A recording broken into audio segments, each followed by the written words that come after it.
You're listening to a special edition of KNX In Depth, America in Crisis. I'm Mike Simpson, along with Charles Feldman. With these mass shootings come vigils, moments of silence, reflection, and memorial services. Survivors and family members of those killed try to cope with the trauma.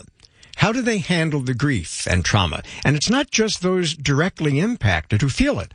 People across the country feel grief, sorrow, even anxiety. So how do we collectively move forward after witnessing tragedy after tragedy? And what about mental illness? Is it to blame for the shootings?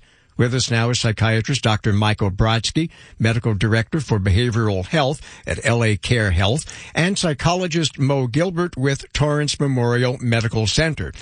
Dr. Brodsky, let's begin with you in terms of everybody, which is most of America, not experiencing firsthand the tragedies in either Texas or Ohio or here in California last week. How do we deal with whatever impact it has on us? You know, it's a great question. As we look at the way that people get their information about mass shootings, like the ones this weekend and recently, there has been research about how media reporting on these events affects bystanders, people who are either indirectly affected or not affected by knowing friends or loved ones who were directly involved.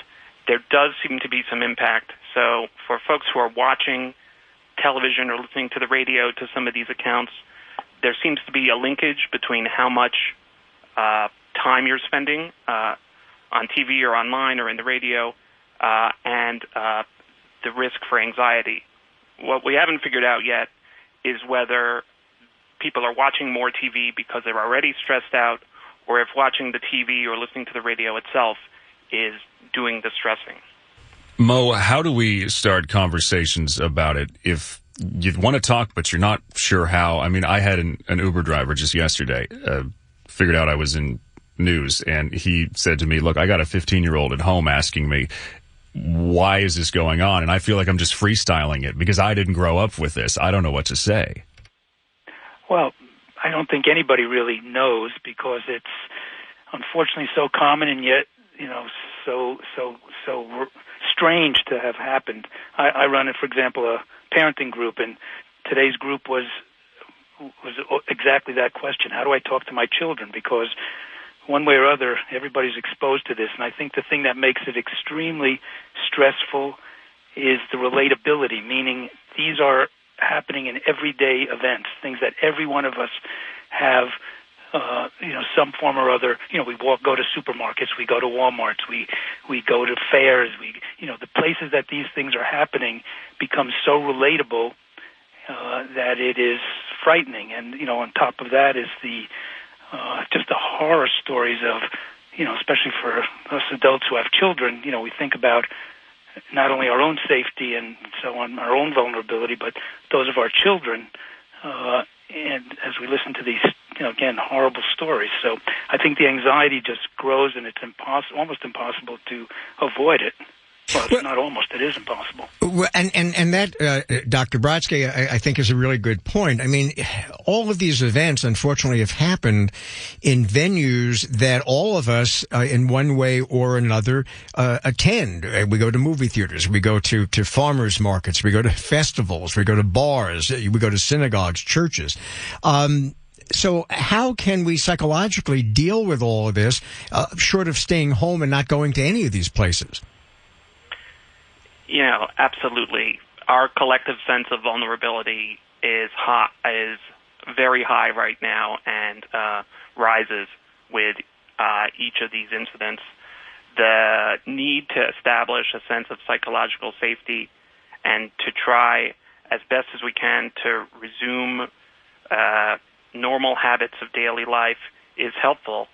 We have no choice but to live our lives and to go to the supermarkets and go to the Walmarts and go to the places of worship that have brought us comfort, sustenance that we need to live. But it can take some time, and people can be cautious in public settings, and we want people to move slowly. That's true whether you're near the setting where one of these incidents happened or, hundreds of miles away. It's a strange place to be, though, when you think, okay, it seems to be happening more frequently. We've had these two back to back, but still, is it just somewhere in our brains that you never expect something like it to happen to you? I mean, you don't go outside out of the blue expecting to lose your life. Just mentally, you don't. No, nobody went out this weekend thinking that they would be witness or victim of a mass shooting. And we want to be mindful of that, and we want to be careful as we look around our surroundings, wherever we are. At the same time, life goes on, and we all have responsibilities to our families and to ourselves, and need to try to move forward as best we can. Mo Gilbert, most people, I dare say, who have mental illness do not go out and commit mass murder. But those who do, regardless of whether or not they say it's because of ideological reasons or sometimes religious reasons, do they, as a foundation, have to have some sort of mental illness at work in order to be able to carry out these atrocious acts? Well, I certainly believe so. Of course, there are people who are, like you say, ideologically challenged and in a terrible state. But even those, I would consider have in order to engage in this kind of an action, I believe that they're mentally ill on a number of levels. I did want to say one other thing about the other question, if I could. And that is, in terms of coping and how to go about and how to move forward, I think there's another factor which is societal. In other words, one way to feel like we can move on, we can be a little less fearful, is a sense that something is being done. And I think that's, again, a challenge in our society today. But when people know that something is being done, that these losses are not in vain, then it makes moving on a little bit, not a lot, but a little bit easier. And I think that's something that's left out of the equation quite often.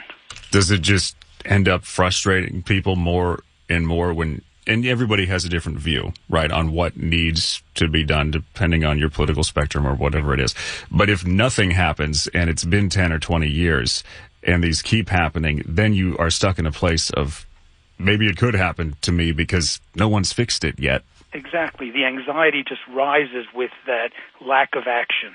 And again, I'm not getting into politics or anything, just the sense that this is not happen in vain, that that this will be used somehow in a useful and perhaps positive manner to help others, to avoid others from being in that situation, helps the people who go through it deal with it a little better. That's psychologist Mo Gilbert with Torrance Memorial Medical Center. We also heard from psychiatrist Dr. Michael Brodsky, medical director for behavioral health at LA Care Health.